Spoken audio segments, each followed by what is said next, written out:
Hello everyone, నా పేరు doctor raffia. నేను ఒక ఆబ్స్టెటిషియన్ అండ్ ఇన్ఫర్టిలిటీ కన్సల్టెంట్. ఒక పేషెంట్ 30-year-old ఫీమేల్, ఆల్రెడీ తనకు ఒక బాబు ఉన్నాడు, త్రూ సిజేరియన్ అనమాట. And she was complaining that తనకు పీరియడ్స్ అనేది సరిగా రావట్లేదు, 3 monthsకి ఒకసారి అవుతుంది, అండ్ అది కూడా కొంచెం స్పాటింగ్ మాత్రమే అవుతుంది, బ్యాక్ పెయిన్ వస్తుంది, ఇలా జరుగుతుంది సిన్స్ 1 year అని. ఏ ట్రీట్మెంట్ తీసుకోలేదు. సో నా దగ్గరకు వచ్చిన తర్వాత టెస్ట్ అడ్వైస్ చేసి స్కాన్ ఒకటి, ట్రాన్స్వెజైనల్ అల్ట్రాసౌండ్ చేశాను. సో అందులో మనకి ఏం తెలియదంటే బోత్ ఓవరీస్ లో చాలా తక్కువ ఫాలికల్స్ కనిపించాయి. సో దానికి తగ్గట్టు నేను టెస్ట్ చేశాను. అంటే ఎగ్ రిజర్వ్ తక్కువ ఉంది అని డౌట్ వచ్చినప్పుడు AMH టెస్ట్ చేస్తాం. ఆ టెస్ట్ లో మనకి తన రిజల్ట్ అంటే వెరీ షాకింగ్ రిజల్ట్ వచ్చిందండి. ఇట్ వాస్ less than 0.01 అంటే 50 years ఏజ్ ఉన్న వాళ్ళకి ఎంత ఎగ్ రిజర్వ్ ఉంటుందో అంత తక్కువ ఉందన్నమాట. సో ఈ అమ్మాయి ఏజ్ 30, తనకి హార్మోన్స్ అనేవి ఇప్పుడు ప్రొడ్యూస్ అవ్వట్లేదు, both ovaries are not functioning. So she wants to conceive. ఇప్పుడు మనం ఏం చేయొచ్చు అంటే we cannot do anything.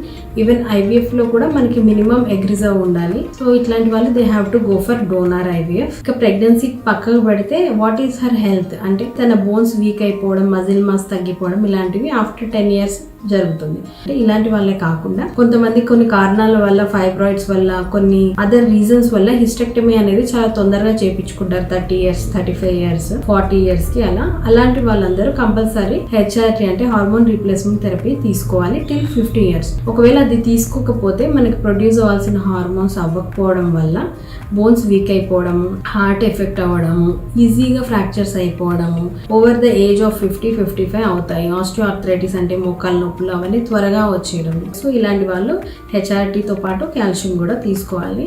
HRT అనేది మనం అండర్ డాక్టర్ సూపర్విజన్ మాత్రమే తీసుకోవాలండి. సెల్ఫ్ మెడికేషన్ అస్సలు చేయకూడదు. కొన్ని బేసిక్ టెస్టింగ్ చేసుకొని we can start HRT. Hope this helps everyone. Thanks for watching.